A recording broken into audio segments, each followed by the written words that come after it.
Okay, here we go. So in the interest of further little bit of catch up, CATCH space up, not KATCH up. Let's look at this right here. So this is kind of the gospel in Acts. It's a little different from the gospel that you are have been traditionally exposed to if you're a typical evangelical Protestant, with the emphasis on the atoning death of Jesus. You don't really see that in Acts. Very interesting. In fact, the clearest statement of it comes from Paul himself when he is giving his final words to the church, the elders of Ephesus, when he says, he refers to them, how did he say it? He's purchased with his own blood. The people he has purchased with his own blood. That's as close as you come in Acts to a straightforward statement of atonement, of Jesus' death as atonement for sins. If somebody wants to find something more clear than that, then they're welcome to do it. But anyway, it's more like this, where the death of Jesus is here as part of the dynamic, as part of the gospel, but it's a gospel of the history of redemption. It's a timeline of acts on God's part to bring about the redemption of his people that will eventually end in the reign of Christ, which is yet future. So it's this forward-looking, it's a reflective backward-looking and a anticipatory future forward-looking kind of thing. But usually when the death of Jesus is brought up in Acts, it's to accuse the Jews of having murdered him. That's usually the case. And then we move on. So each of these little encapsulating words has behind it not a system of thought, but a series of events. Of course, in the case of death, the passion of Jesus, the crucifixion of Jesus, and then the story of the resurrection and so forth. And in the resurrection, you have vindication and exaltation on the ascension of Jesus. Ascension of Jesus equals exaltation. To enthronement at the right hand of God, which Stephen saw firsthand, which then in the future leads to the victory of God, already sealed by the victory of Jesus in his death, in his resurrection, the victory of Jesus over death, which then leads to the reign of Christ and the setting of everything right in the redemption of all of creation, Romans chapter 8. It's a grand project beyond your own salvation. Your salvation is a very, very small but important part of a grand plan, a grand scheme. And that grand scheme to bring about the redemption of all of creation is what I've been calling the history of redemption. All of creation will participate in the redemption of the people of God. So I was looking at the gospel in Acts. What is the gospel? What is the proclamation in Acts? And it's funny because one of the clearest statements of it is given by Peter about 10 seconds after he realizes the grand scope of what I just said, as he realizes that standing on the door of the centurion's house, this Roman's house, refusing to go in, but then having a moment of revelation, because here's the Holy Spirit, in which he realizes that the Gentiles have been welcomed, have been past tense, welcomed into the kingdom, past tense, not will be, but have been. And he's missed it in a sense, and he's playing catch up. And so he does it in this statement to Cornelius, having never preached the gospel to a Gentile and talked to as few of them as possible. As an Orthodox Jew, he will now preach a gospel that he has never preached before. And it's this grand statement right here. God is not one to show partiality, but in every nation, not just Israel, the man who fears him and does what is right, we wouldn't say that, is welcome to him. The word which he sent out to the sons of Israel, preaching peace through Jesus Christ, little statement here by Peter, he is Lord of all, Jew and Gentile, as it turns out. You yourselves, Gentiles, Romans, in Caesarea, that's where he is right now, on the coast, Gentile territory. You yourselves know the thing which took place throughout all Judea, starting from Galilee, history of redemption. History of redemption in gospel proclamation form. beginning with the baptism which John proclaimed, history of redemption, concerning Jesus of Nazareth, my own translation if you're confused, how God anointed him with the Holy Spirit, that was an event, and with power. He went about doing good and healing all who were oppressed by the devil. That's history, not theology. For God was with him. We are witnesses of all the things which he did, both in the land of the Jews and in Jerusalem. They also put him to death by hanging him on a cross, history of redemption. God raised him up on the third day, history of redemption, and granted that he become visible, not to all the people, but to the witnesses who were chosen beforehand by God, to us who ate and drank with him after he arose from the dead, history of redemption. He ordered us to preach to the people and solemnly to testify that this is the one who has been appointed by God as judge of the living and the dead, the reign of Christ in the future. Of him all the prophets bear witness, history of redemption. Through his name, everyone, he didn't even understand everyone 10 seconds ago. Everyone now includes Gentiles, who believes in him receives forgiveness of sins. History of redemption. So he saves the prophetic word for last, which is interesting. The last statement is the grand climactic statement of his proclamation, which is that everything that I just told you that happened according to the prophetic word. History of redemption. Go ahead. In the beginning, when Jesus had his disciples, he told them not to go to the Samaritans. I don't know if he said that in Luke, but I don't remember if he said that in Luke, but maybe he did. Yes, it was a gospel almost exclusively for Jews in Galilee and Judea. And then there's a couple of little hints. For example, when he treks across the Sea of Galilee and ends up in, is that the Decapolis, the 10 cities? I forget. He's over there. That's Gentile territory. So there's hints of it, but you would never have, Peter certainly didn't understand that. He didn't.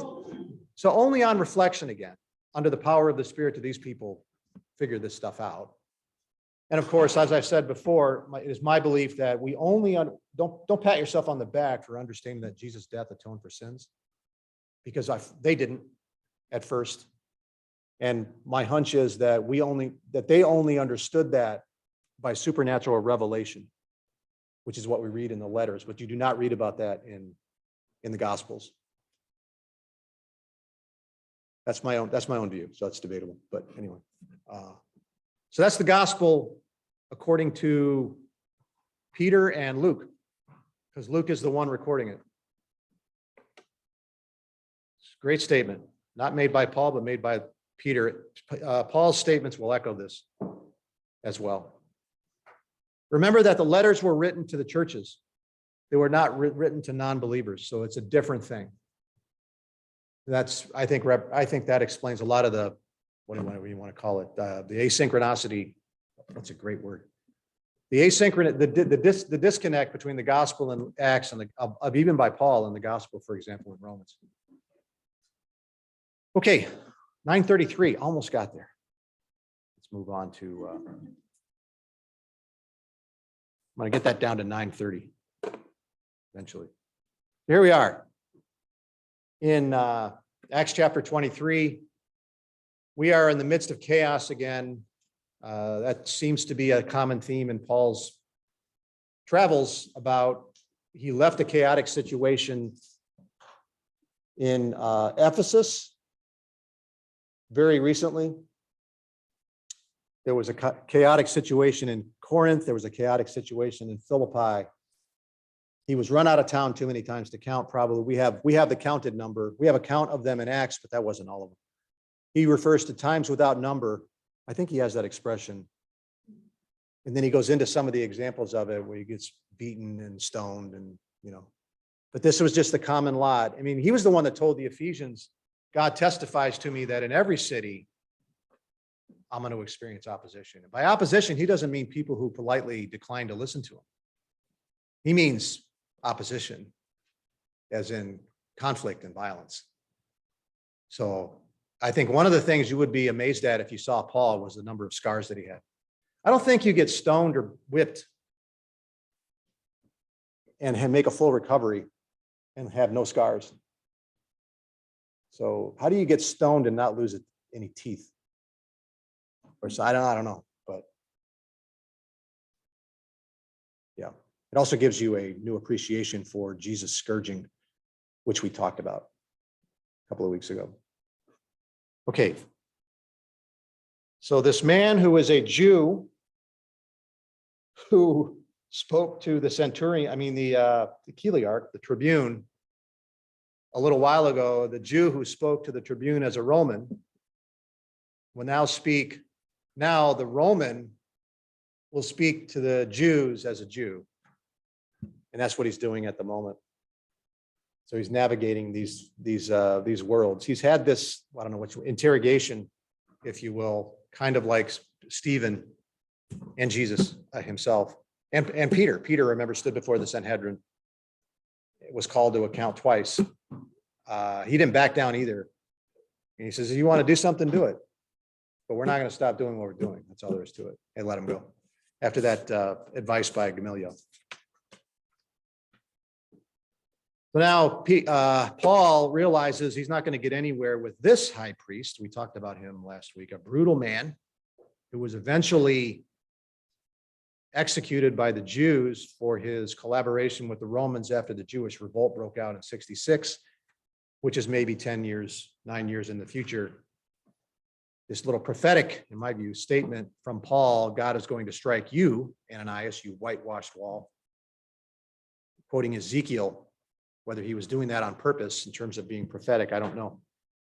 But if it wasn't prophetic, it was sure accurate. And then there's the split, the great divide between the Sadducees and the Pharisees. Which one was Paul? Paul was a Pharisee. There's not a single example of a believing Sadducee in Acts or the Gospels. There are, however, believing priests, because Luke tells us that many priests believed. He says that in Acts earlier.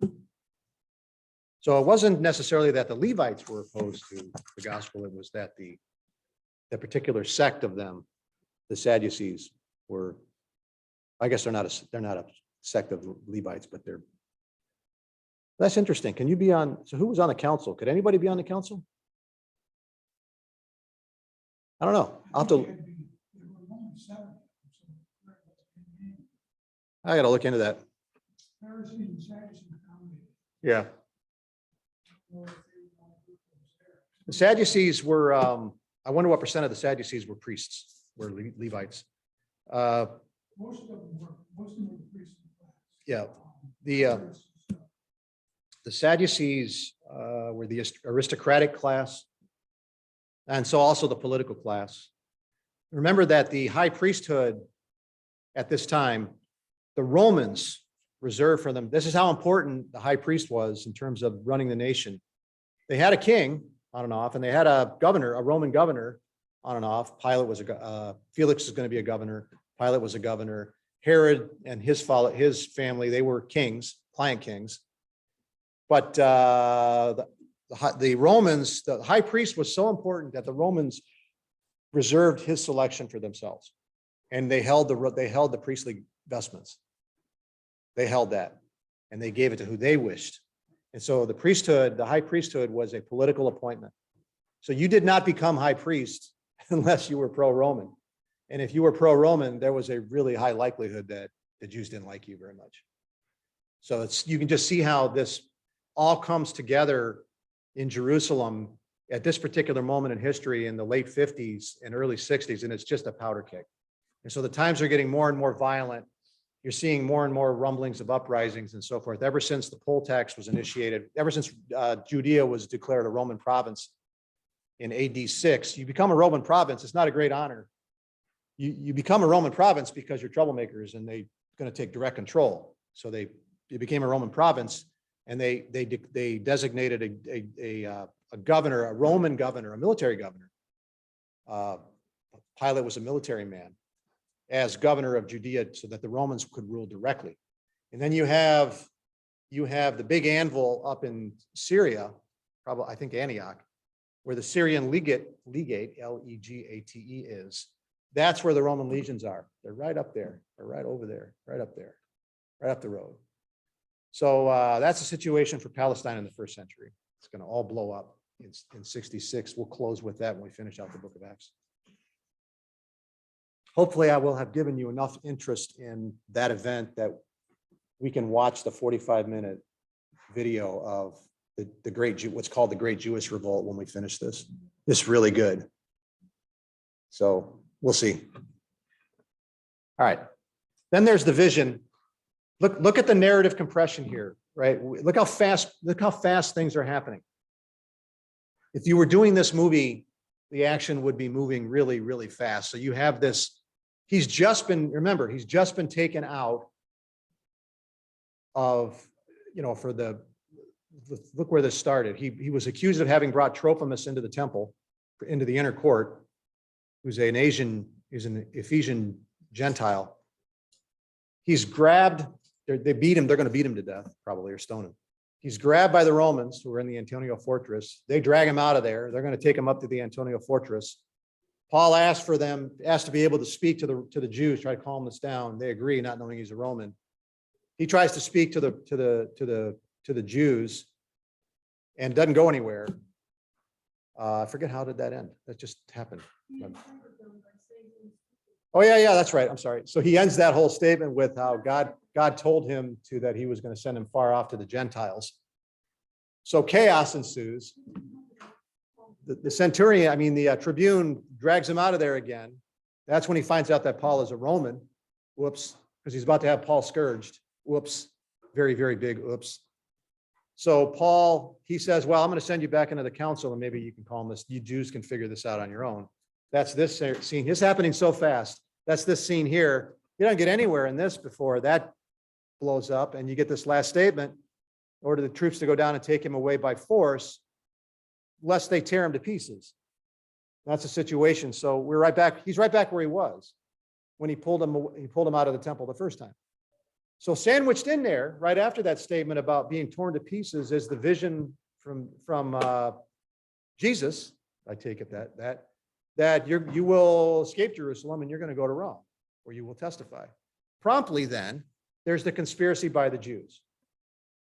So it's all, but by the time you get to the conspiracy, you already have the assurance from God himself that he's going to survive the plot by the Jews and he's going to end up in Rome, which will be no cakewalk. The trip to Rome is going to involve a shipwreck and a winter over it, unbelievable. Anyway, that's the last few chapters. So let's go with 12 and following. I'm going to go to 12 to 15. The plot. I don't know. Do I? See if I got anything. Nah, I said enough right there. So I'll read it. On the night immediately following, so you have Paul getting pulled away from the council. And then that night, and then the next night, there's this vision. Stood at his side, very close, very personal. The last time this happened, he got knocked to the ground. That was his conversion experience in Acts 9. There's visions in between, but nothing like this one or that one. Take courage, for as you have solemnly witnessed to my cause at Jerusalem, that's what makes me think it's Jesus, not God per se.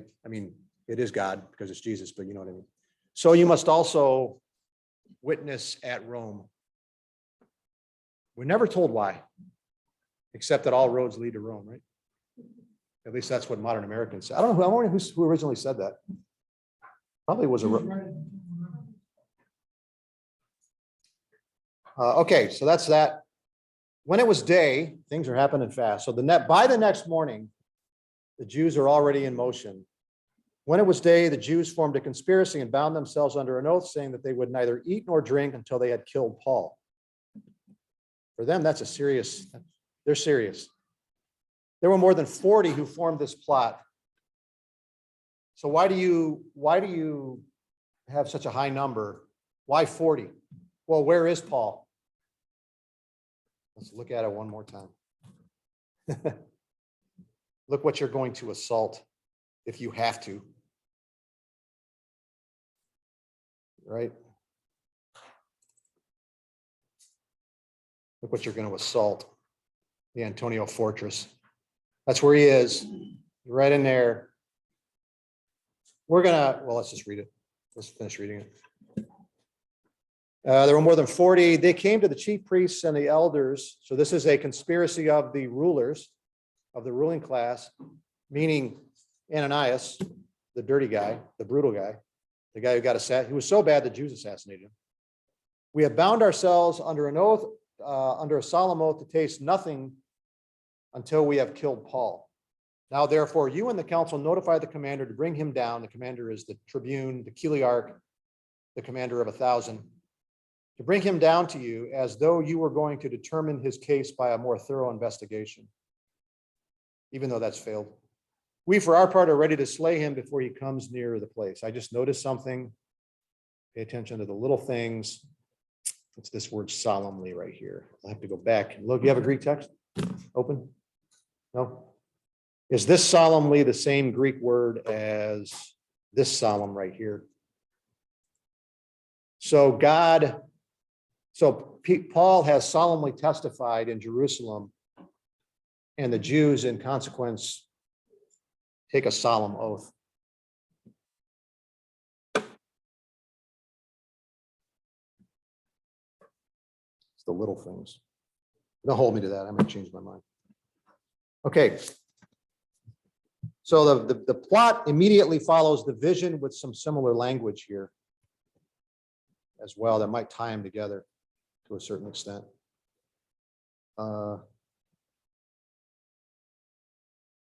We do have some record, by the way. Let's go back to 9.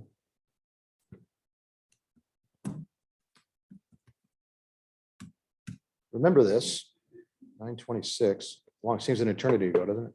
When he came to Jerusalem, he was trying to associate with the disciples. This is 3 years after his conversion. They were all afraid of him being Paul, sorry, not believing that he was a disciple. But Barnabas took hold of him, not for the first time, and then there'll be other times. Brought him to the apostles, described to them how he had seen the Lord on the road, talked to him, and how at Damascus he had spoke out boldly in the name of Jesus. He was with them, moving freely about in Jerusalem, arguing with the Hellenistic Jews, just like Stephen. They were attempting to put him to death.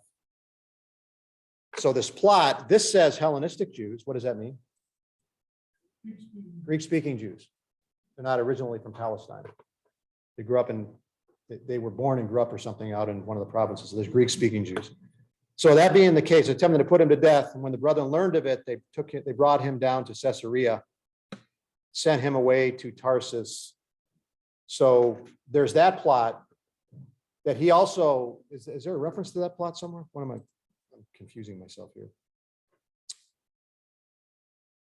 So this is not the first plot against Paul. He's had trouble with them ever since he started. On the other hand, if he wasn't a Christian, he'd be doing the same thing. And I'm sure he was well aware of that fact. 22:18, that was it. I just unconfused myself. Is that a word?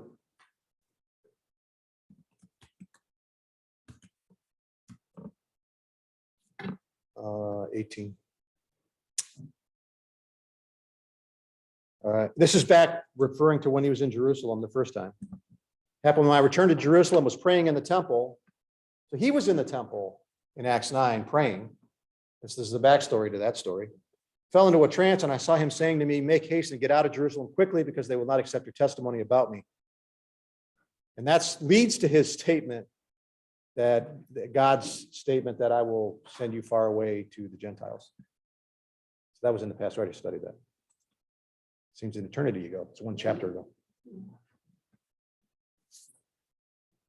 Now the 40, read between the lines. If Paul's just a guy in a house, you don't need 40. You just hire an assassin and you go kill the man, right? In the street. You get 40 because you're dealing with the Romans and potentially all of this right here. Whoops. So essentially, the point being, this is a suicide plot. These people are willing to lay down their lives, at least 40 of them, to assassinate Paul. He's that much of a threat to Moses and the traditions of Israel. And if they have to take on the Romans, they figure they can get to Paul with 40 before the Romans can get all of them. Maybe, or something like that. So this is the situation that the Tribune is already anticipating, probably to some extent. He's going to get confirmation of that from an unlikely source in a second.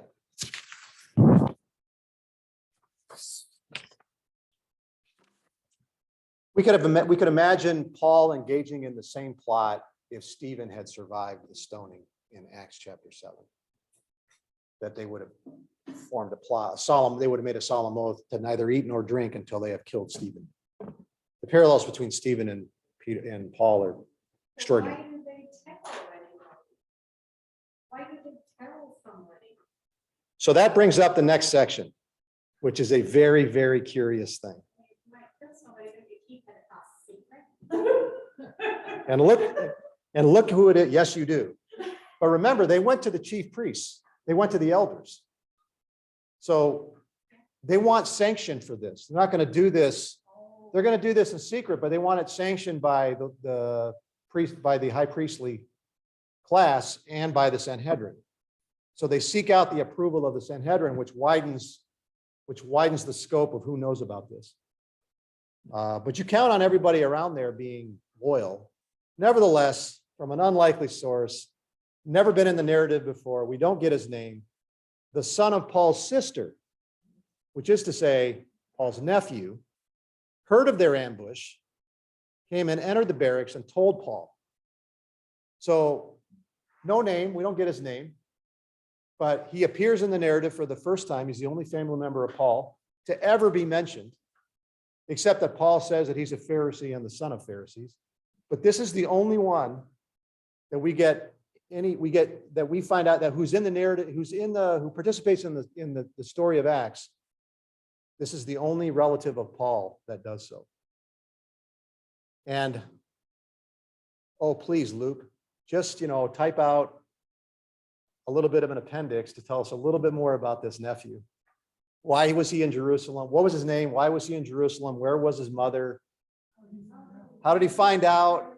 Right? Is he around the Sanhedrin in some official capacity? Because remember what Paul was. Paul was a fanatically Orthodox, Mosaic, Pharisaical Jew. So this is a family thing. Paul came to Jerusalem. His nephew comes to Jerusalem, maybe for the same reason. But there's family is family. I don't know. Family is family. The family member finds out about it, and he's going to tattletale. He's going to blow the whistle on him. But this is what you get.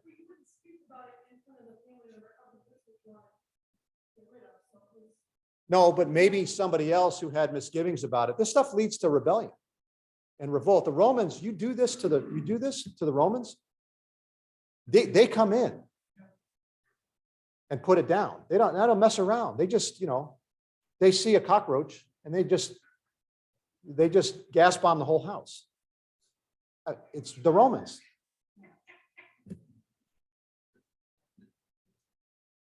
So I can't imagine that it was unanimous on the part of the council. Maybe that was part of it. We got to find a way to stop this, says one or two or three of them. And so, there's his nephew. I don't know. It's all speculation. It's all guesswork. We have no idea. But it's this little bit of local color that doesn't need to be there, which lends authenticity to it. Why would you make up this part of the story this way? It does, you know what I mean? You wouldn't. There's no reason to do that. So this happened. All right, so Paul called one of the centurions. Paul's a Roman. Calls one of the centurions, commander of 100, one of. If there was 1,000 in the Antonia fortress, there was 10 of them. He said, lead this young man to the commander, who was the commander of 1,000, the tribune, Chiliarch. Chiliarchus is the Greek word for 1,000. For he has something to report to him. So Paul doesn't tell the centurion what the plot is. He just says, take him to the tribune. So he took him, led him to the commander, who agrees to see him. At this point, probably the commander would take help from anywhere. Commander has no way out of this. He has no path forward right now. This is just nothing but a powder keg for him. What is he going to do? So he's going to have to do something. But at this point, he's got to protect Paul because Paul's a Roman, but he doesn't want to inflame the Jews anymore. Because then if the Jews get inflamed in a very unpredictable way, he's going to have to put it down and maybe call for reinforcements, and in any which way have to send a letter of explanation. And no question, if all of that happens, Rome finds out about it. And maybe the Syrians have to send a legion down, which is 5,000.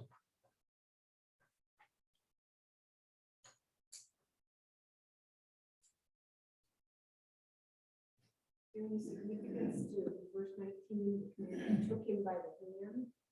A little bit of local color there, isn't it? Yeah. It'd be hard to figure out what that was for without being anachronistic. Why would we do it? You know, you'd fill it in from your own brain.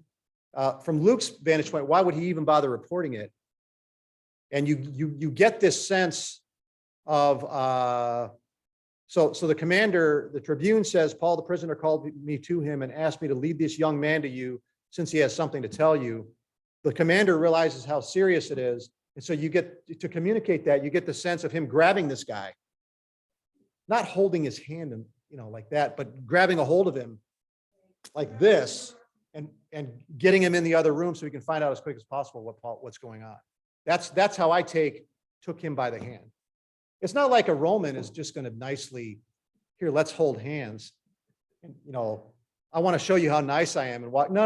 That's not what this is about. He grabs a hold of this kid and drags him into the other room to find out as quickly as possible what happened. That's how I read this. Yeah. What is it? Right? What is it that you have to report to me? He said the Jews have a very, very succinct now. No wasting time. Narrative speeds up. Jews have agreed to ask you to bring Paul down tomorrow to the council as though they were going to inquire somewhat more thoroughly about him. Do not listen to them, for more than 40 of them are lying in wait for him, who have bound themselves under a curse not to eat or drink until they slay him. And they are ready now and waiting for the promise from you. It's a very succinct statement of what's going on, no messing around. And the centurion realizes immediately how serious this is, probably in the number. So 40 Jews are willing. They bring Paul down to the council, and there's going to be whatever, 100, a centurion with 100, however they do it. And 40 Jews have basically agreed, put themselves under an oath to launch a suicide mission to kill Paul and assault the Roman garrison, assault the Romans in some way. And he figures all that out. And he can't let, he's not going to say, oh, well, I got to be ready for this. No, he can't let this even get off the ground. It's not going to be enough to defeat it, right? He can't ever let it happen. And there's only one way that that's going to happen. And that's if he gets Paul out of the way. So the commander let the young man go. So he wasn't going to leave until the commander said, you can go. So he went ahead and let him go. And, Possibly, yeah. I mean, if there's a physical, right, that's a good point. Did he have a hold of him the whole time? So when Luke says he let the young man go, he means he let him go. And the young man wasn't going anywhere until the tribune was finished with him. Tell no one that you have notified me of these things. So the secret from the young man, however he got the information, coming to Paul, only to Paul. He didn't tell the Romans, hey, tell Paul, tell somebody he kept the information, gave it to Paul. Paul did not tell the centurion. He said, the man has something to say. Can you take him to the commander? The commander grabs a hold of him and takes him in privately so nobody else can hear. And now you get this final statement from the centurion, from the tribune, don't tell anybody. Well, his tendency, that's true too. But maybe what you say is, well, if I blow the whistle on him, it won't happen. Once everybody finds out, it'll end the whole plot. But that's the point of binding yourself with an oath. It's not going to matter. It's a suicide. They're going to try. That's the point of the oath.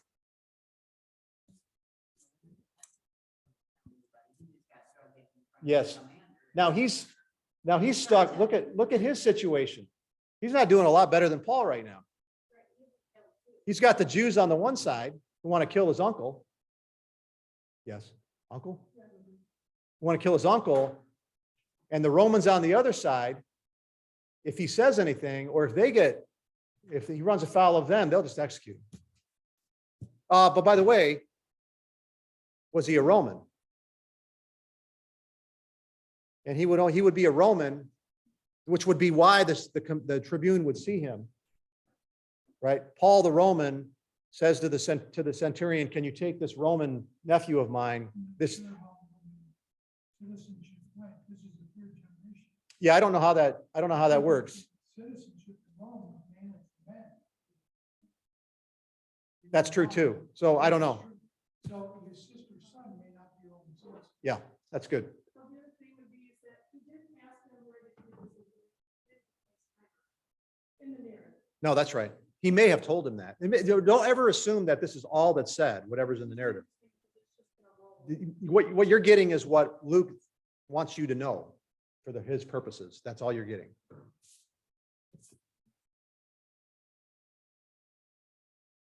Just know a bunch of Jews get really skinny. Yeah. You know, if your uncle was on trial and you were in the town and you were studying or you're a Pharisee, you're gonna be there. You're gonna hear it. Half your family is gonna be there. He's married, he's got kids, somebody else is listening. Yeah, but All his friends are. you got to think that people will be suspicious of him because he's related to Paul. But if he's a Pharisee, he's got reason to do it. Blood is thicker than water, except if you're a Caesar.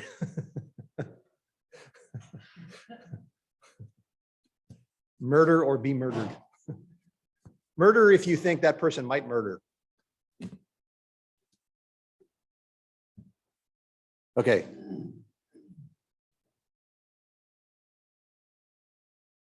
So that's enough for that. Move in quickly. Oh, look, I got more notes. I look at my notes more often. So the Tribune anticipates revolt level behavior on the part of the Jews. And already at this point, he knows he has to do something. Actually, I'm reading notes ahead of time. Stop talking to myself. Oh, I was supposed to read farther. That's why. No, I'm not. Wait a minute. Oh, I forgot to read another verse. I wanted to stop at 24. Let's keep going.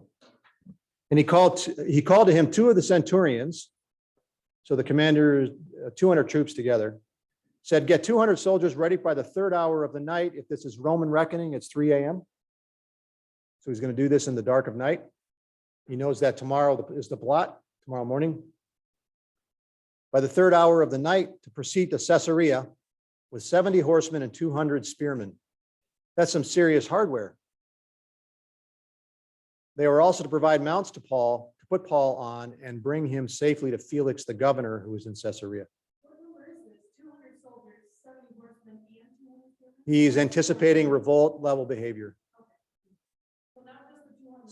So they launch on Paul and the Romans, because to get to Paul, you're going to have to assault the Romans, which then brings more Jews into it, which brings more Romans into it. And the next thing you know, Jerusalem just erupts. That's what he's concerned about. So now he's also concerned that they're going to find out that he's leaving, that he's taking Paul to Caesarea, and then they'll ambush on the way to Caesarea. So he's got to be ready for that too. So how many years after this did you say that temple falls? 9 or 10. Oh, the temple, 14. So this is about 56 or so AD. The Jewish revolt starts in 66, and the Jerusalem is destroyed by Titus in 70. And it had been building ever since AD 6, when the Romans declared Judea a Roman province. And the importance of that is he instituted a poll tax, a tax on Jewish individuals, which you see pop up in the narrative of the Gospels. Is it lawful to pay tribute to Caesar? Show me a coin. That the background for all of that is the poll tax that they instituted in 6 AD. It's also the story behind Gamaliel's reminder of these people when they're trying to do, how are we going to deal with these Christians? He said, don't forget about Judas the Galilean, who launched a revolt. Be careful here. If it's not from God, it'll fall apart like Judas the Galilean's revolt did. Judas the Galilean's revolt was because of the Roman poll tax. So it's just, these things are happening. Then there's the Egyptian a few years ago that we already heard about from this guy, from the Tribune. So these things are building, and these Roman governors are having to use increasingly more brutal measures to put down the trouble. And that was the case with Pontius Pilate as well. Yes. Yes. Yeah. They're the Romans, man. The Pax Romana, this is how they kept it. They never let this stuff get off the ground. Remember that Pontius Pilate was recalled to Rome because of it, partly because of his brutality, and the Jews, I think the Jews finally complained so much about it that they took him back to Rome. Felix was a very brutal governor. We're going to meet him in just a minute, next chapter. He was known as a very brutal governor.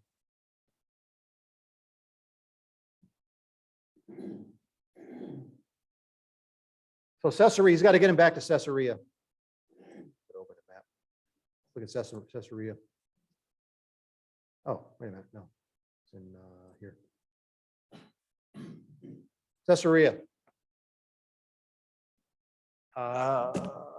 Just a minute.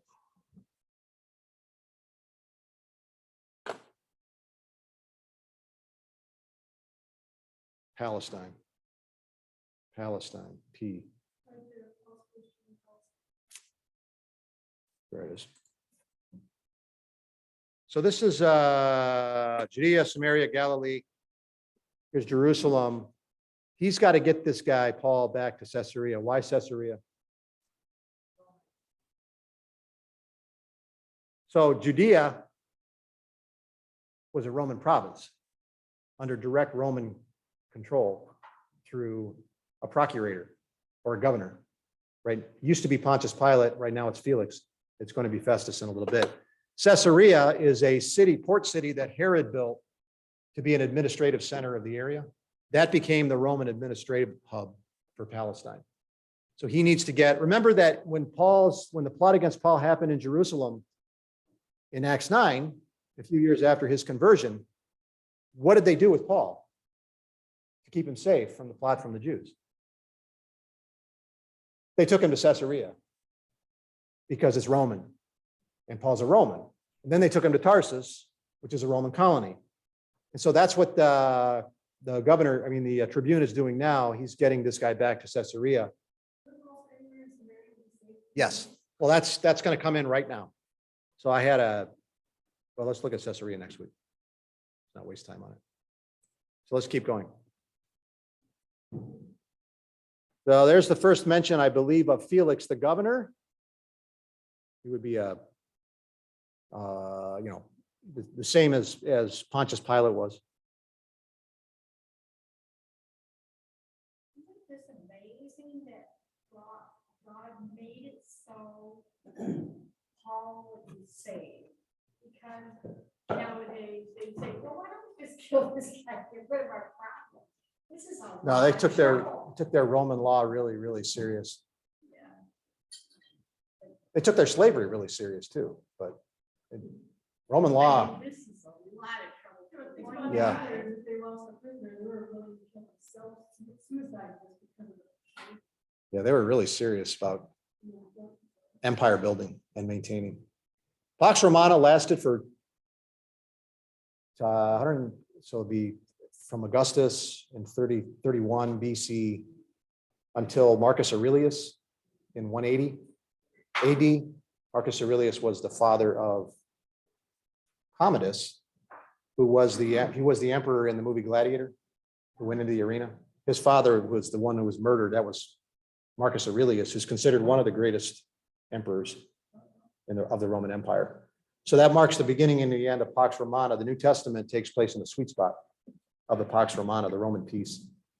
Remarkable, very, very stable, peaceful, prosperous time for the Roman Empire, with lots of brutality. It's still amazing to me that they would take so much Yes. trouble, and I think God just worked out all those laws and all that kind of demand for justice of somebody who's So what's, you're against. what's it doing here? Think of the portrayal of the Romans throughout the book of Acts. Is a negative word said about a Roman in the book of Acts? Remember who he's writing to. He's writing to most excellent Theophilus. Well, actually, let's do that right now. And the answer is yes, he did have a negative word to say about a Roman, and that Roman was Gallio, the proconsul of Achaia. That Corinth, yeah, Achaia, who let the Jews beat Paul in front of the judgment seat. That's Gallio cared for none of these things. That's the only negative statement that I can think of off the top of my head about Romans in Acts. But this is about the third time that Romans have saved Paul just in Jerusalem right here. It's a theme throughout Luke and Acts. The Romans are portrayed in a remarkably positive manner. Remember, Pontius Pilate wanted to release him, sends him to Herod. We'll get back to that in a second, and next time probably. Herod doesn't find him guilty of anything. We go back to Pilate. Pilate once again argues with the Jews, trying to get Jesus released. He finally gives in, but there's that whole sequence all the way through the book of Acts. You see the Romans favorably ruling on behalf of the Christians or whatever. You have the Roman who beat Paul accidentally, I guess, in Philippi. That wasn't pretty, but once he realized what he did, which this guy almost did, he was about ready to scourge Paul.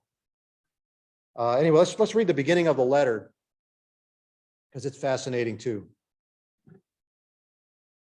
Claudius Lysias, Lucius, if you go by the strict Greek, Claudius Lucius, to the most excellent governor, Felix, greetings. So the centurions are given a letter that the tribune, we got his name finally, writes to deliver to Felix about the case of Paul. And so there's some great information here. Remember, Claudius Lucius, let's just say Lysias, because that's the way they've spelled it in English for whatever reason. Claudius Lysias was a Roman because he's a tribune, a commander of 1,000, but he was a freedman.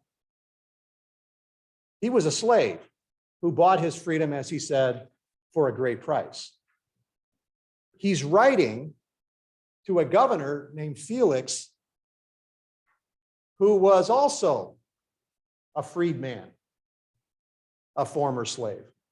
So this is how things worked in Rome. They didn't hold it against you. You could transcend the social status, the social classes, the caste system in the Roman Empire and rise to be the tribune, a commander of 1,000, or even the governor of a Roman province. And you see both examples right here in the narrative. So we get his name, Claudius Lysias. So Romans have 3 names. In his case, we get 2. We get his nomen, which is this one, and his cognomen, which is this one. We have Paul's cognomen. So Paul is Paulus. This guy is Lucius, since I said Paul in Greek, Paulus. The nomen is related to the circumstances in which you got your freedom. So what we can gather from this is that this man was given his freedom during the reign of Claudius. But you could also take the nomen more directly if some particular, like if Claudius literally himself granted you your freedom, then you would also choose Claudius as your nomen. And so he's announcing something about himself just in his name that he gives to Felix. I'm a freedman like you, who was freed under the reign of Claudius, and my Greek name is Lysias. Something like that, which he writes to Felix, who Josephus indicates was also freed under the reign of Claudius, because he says his nomen was Claudius as well. So from one Claudionian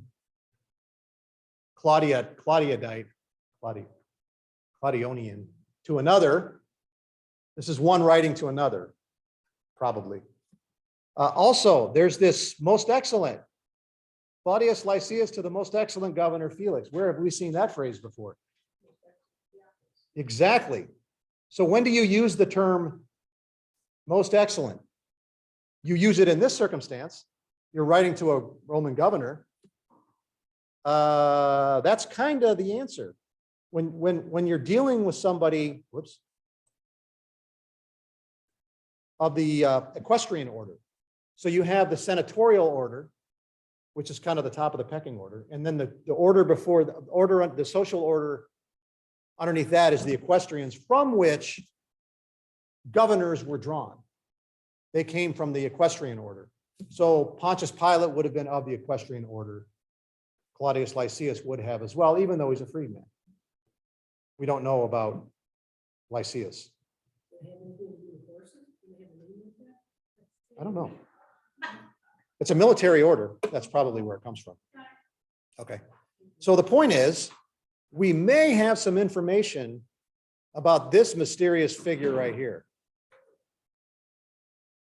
And as much as many have undertaken to compile an account of the things accomplished among us, most excellent Theophilus, I have written to you as well. Most excellent Theophilus.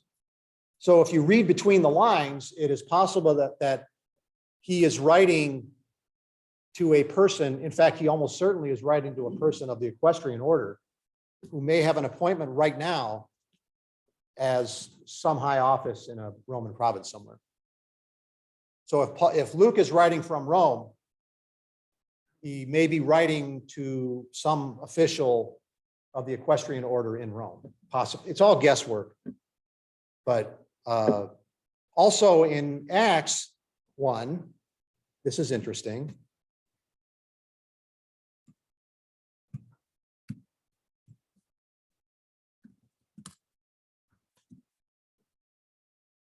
The first account I composed, Theophilus, he doesn't call him most excellent Theophilus this time. Is that because he no longer has his appointment? And it's only proper to use such titles when a person has their appointment. We don't know. But this is one, in my view, Roman. And look, if Theophilus is a Roman of the equestrian order, I got to think Luke has some, Luke's not a nothing. My hunch is Luke was a Roman, an educated Roman. And so, there's a connection there. How they met, we have no idea. But at any rate, a whole lot of interesting comes out of this one single 1, 2, 3, 4, 5, 6, 7, 8, 9 word verse of Acts. So we'll deal with this next week. I'm 2 minutes over. Okay, shutting down. Thank you very much. Who do we still have? We still got Dan. Dan and Jocelyn, thanks for joining.